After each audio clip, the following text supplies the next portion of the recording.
اكيد اليومين دول وانت بتقلب على السوشيال ميديا طلع لك مقطع من مقاطع غادة ابراهيم في برنامج بلايند ديت شو. بصرف النظر عن حالة الهرتلة والهرطقة اللي في البرنامج وفي الحلقة، بس هي جابت في دماغي سؤال واحد: هي غادة ابراهيم دي مشهورة بتعمل ايه؟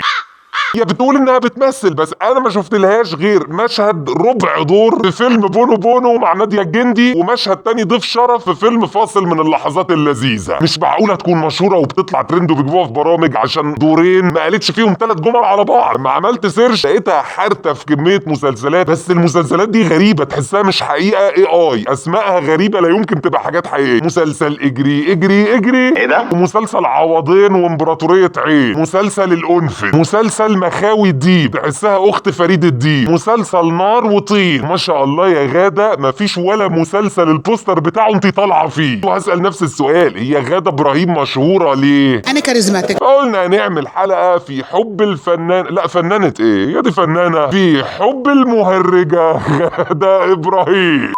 بما ان بطلتنا غادة ابراهيم فهيبقى عنوان الحلقه كده: ازاي تبقى موجود من غير مجهود. يعني هي غادة ابراهيم ما بتبذلش جهد ولا بتمثل ولا بتغني ولا بتعمل اي حاجه، بس متواجده معانا. الكاريزما دي من عند ربنا.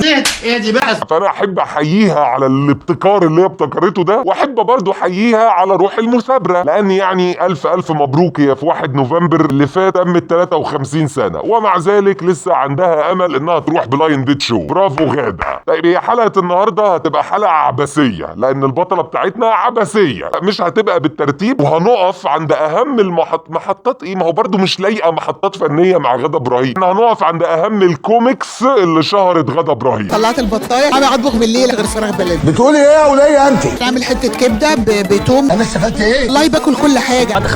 اول حاجة علاقة غادة ابراهيم بإلهام بنت عفاف والهام بنت سعاد. يلا ونعمل وجه فيك يا بنت عفاف ويا إلهام يا بنت سعاد. اللي هم يعني إلهام شاهين وبوسي شلبي. هي بينهم وبين بعض مصانع الحداد، وهي كانت قالت قبل كده: اصل جوزي خني مع واحده قد امه وقد امي. طبعا احنا ما نعرفش انهي واحده فيهم، وقالت ان هم لفقوا لها القضيه ودخلت السجن. لكن اشهر كوميكس حصل بينهم عزا سمير صبري، راحت تركب الباص قالوا لها اتملى خلاص. اطلع الباص يا هدي، قالت لك الباص كده. طب كنت تشعبط او كنت تقول لها: لا ده انا مش راكب، ده انا الوليه اللي بتبيع عسليه. الله ينتقم منهم، انا صايمه. صايمة ايه يا غاده بعد كل اللي انت قلتيه ده انت حطمتي صيامك مش كسرتيه. هم مين اللي سايبين الناس الوحشه وانت ما تعرفيش ان اللي بيعمل ده واحد بس، ربنا سبحانه وتعالى.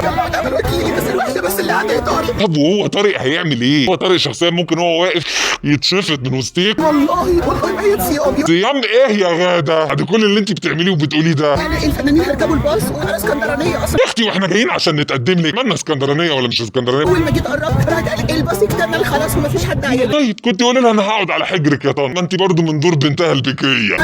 مين الهام شلبي؟ والله كلكم عارفينها، مش هقول اسامي. مش هتقولي اسامي؟ ده انت شويه يا حبيبتي وتطلعي صوره. يا دي صايمه اللي كل شويه نحشر. هو انت اول مره تصومي؟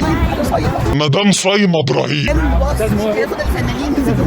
مش فاهم ايه الباص اللي كان هياخد الممثلين يوديهم اسكندريه ده؟ يعني دي رحله مدعمه عاملها لكم النقابه لزياره قلعه قايتباي؟ بتعدي الباص اكتمل، محدش يطلع الباص خلاص. كمليها بقى وانا صايمه.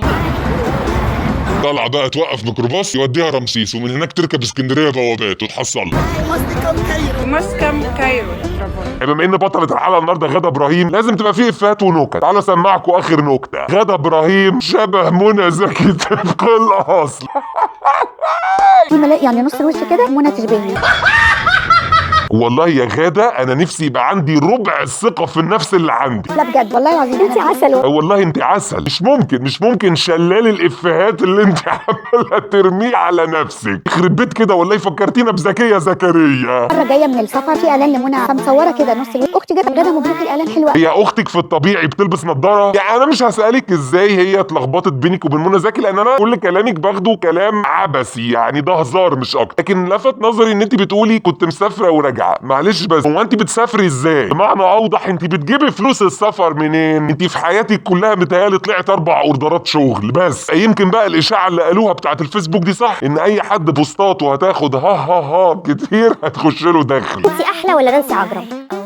يا اختي انت لسه هتفكري ايه؟ قاعد بقى هنقعد نفكر يا ترى انا ولا نانسي عجرم منقيمه؟ الاجابه معروفه، انت طبعا احلى. يا نانسي عجرم تيجي ايه في جمالك وحلاوتك؟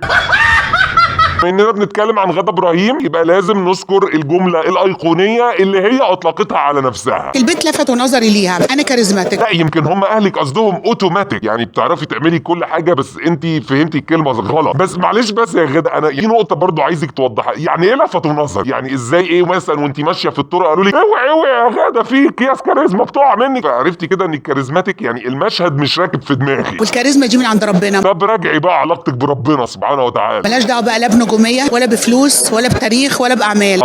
شكلك بقى يا غادة بتلقحي على حد، وفي حد انت بتوصلي له رساله معينه. يا اختي ده مش كاريزماتيك، ده صفراتك. انا لو قلت الريان فجل هتشاف. واثقه من نفسها مش واخد بالها. من اهم التصريحات العبثيه اللي الفنانه غادة ابراهيم تصدرت بيها الترند انها طلعت قالت ان مفيش راجل محترم يقبل انه يمشي ومراته جنبه تبقى لابسه لبس مفتح. هو التصريح في حد ذاته كان عادي جدا، لكن مشكلتي ان غادة وهي بتقول التصريح ده كانت لا. طب ما تيجوا نشوف. المحترم بصراحه يقبل ان مراته تتعرى. قلنا بس يا غادة قبل ما نقول الكلمتين دول يا ريت بس حد يناولها شال عشان نغطي المحاشم شويه. لابسه لبس مثير، انا لو معايا راجل لا يمكن اعرضه للموقف ده. يعني برافو طبعا ان انت معترفه بالذنب وبتقولي ان اللبس بتاعي ده لبس تمام، ماشي ده حلو جدا، لكن احنا يا حبيبتي ما بنرتكبش الذنب عشان ربنا سبحانه وتعالى، مش عشان الراجل. هو ربنا اللي هيحاسبك مش جوزك اللي هيحاسبك.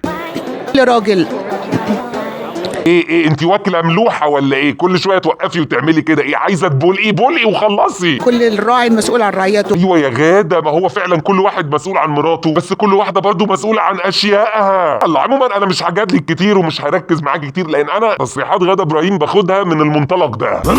بما ان غاده ابراهيم مختلفه عن كل المشاهير في تصريحاتهم، فهي برضو مختلفه في ارتباطها او تحديدا في فشكلتها. يعني اي واحده بتفشكل مع واحد اخرهم بيطلعوا في شيخ الحاره ويشرشحوا لبعض، لكن غادة ابراهيم طلعت تدعي على الاكس وكمان رقعته بلاغ وسلمته على الهوا. مش محترم ومش نضيف. ده يتحموا مطرح ما راح. هو ادم عليا مش حلو. النبي ولا كنت احبه ولا اطيعه. لما اتجوزنا كان شيء. النبي ما كان يجي مره لما يقلدني. دي بطحه حاسس على راسك ان الست دي اللي عملتني. يلا وغرب 60 داهيه. مرتشي ده بلاغ رسمي على الهوا. الله الله الله الله ده كلام يتقال برضه. عنده فيلا في زايد وعنده شقه في العجوز على النيل. بيحاربني ضيعت مستقبلي. ما هو فعلا ما تخافش من غادة، خاف من خلفتها.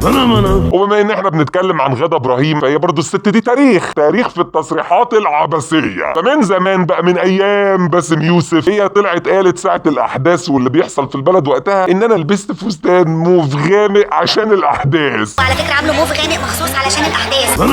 اي فنانة لما بتطلع تتكلم اكيد هتكلمنا عن شغلها، عن ادوارها، ممكن تكلمنا عن ارتباطاتها، عن حياتها العاطفية، عن لبسها. لكن غادة ابراهيم هي اول واخر واحدة تطلع تكلمنا عن تضاريسها. ابراهيم شكلي في تضاريسي. تدريسك دي غريبة شوية. لا يا اختي ولا غريبة ولا حاجة. الله، هي التضاريس دي عبارة عن ايه؟ فيها كمية منحدرات. طيب ما احنا وصلنا للمنحدرات، هو في منحدرات اكتر من كده؟ انت عملت تجميل؟ عملت. طب السؤال بقى بتجيبي فلوسها منين؟ عملت شفط ونحت. غريبة يا غادة، مع انك كنت محتاجة تعملي فحت وردم. اكتر حاجة تميز اي واحدة مشهورة لما يقولك انها فنانة شاملة، بتعرف تمثل، بتعرف ترقص، بتعرف تغني، بتعرف تعمل كل حاجة. اي غادة ابراهيم برضو فنانة شاملة، بس العكس، لا بتعرف تمثل ولا بتعرف تغني ولا بتعرف اصلا تتكلم في البرامج.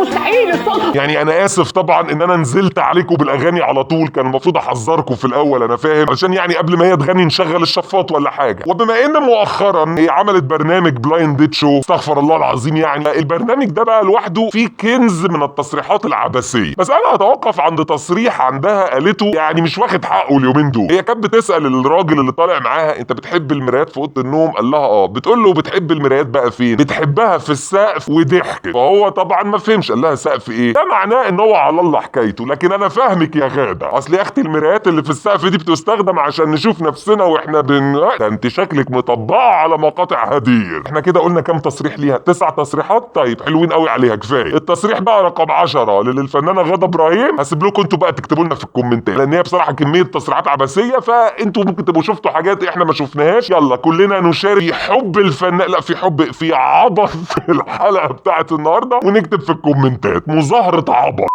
يعني رغم كل ده مش عارف ليه انا بحس ان غادة ابراهيم دي طيبه وغلبانه، يعني ليها حاجات عبثيه كتير وكل حاجه، بس الظاهر بقى انها تطلع كاريزماتيك ولا ايه، مش قادر ابقى شايل منها او مش طايقها. بالعكس انا كمان بحب غادة ابراهيم لانها ادتني اهم درس في حياتي، ان الشهره والنجوميه مفيش اسهل منهم. يعني لا محتاج بقى تشتغل ولا تدرس ولا تمثل ولا تتعب ولا تصور، احنا نعرف نفسنا، هي بس انت تطلع تدي شويه تصريحات هرتليه هتبقى نجم النجوم وتطلع ترند ويجيبوك في برامج. ودلوقتي جينا لميعاد سؤال الحلقه. انا مكسوف والله اسالكم السؤال، بس ده السؤال اللي هم كاتبينه، ايه الدور اللي انت شفته لغادة ابراهيم وفاكره لها؟ يعني اعتبروا ان السؤال النهارده ابحث مع الشرطه. يا ترى شفت غادة ابراهيم في فيلم او مسلسل او مسرحيه او ستاند اب كوميدي حتى؟ يعني قول لنا ودينا بنفيد بعض وبنعرف تاريخها. خلاص استاذنكم بقى اللايك والشير والكومنت والسبسكرايب تفعل الجرس لو انت اول مره تشوفنا. لو انت من العتاوله اللي عارفيننا من قبل كده هترجع في القناه هتلاقي سلسلتين، سلسله ملخصات لافلام مسلسلات عربي اجنبي قديم جديد، وسلسله تقييمات لافلام مسلسلات عربي اجنبي قديم جديد او تريلرز لحاجات لسه هتنزل، وفي سلسله هبديه هزليه في حب الفنانه الفلانيه زي حلقه النهارده، سلسله 10 افلام مسلسلات مسرحيات بدأناها في شهر 10 ومكملين فيها، احنا مقللين منها دلوقتي بس هنرجع تاني نكتر منها. ولو الفيديو عجبك ابقى تنشر كلم درمغ، ما عجبكش قول لي اللي مش عاجبك، عندك اقتراح اكتبه لنا في الكومنتات، ونختم بالكلمه بتاعتنا، كلمه ايه؟ غورة.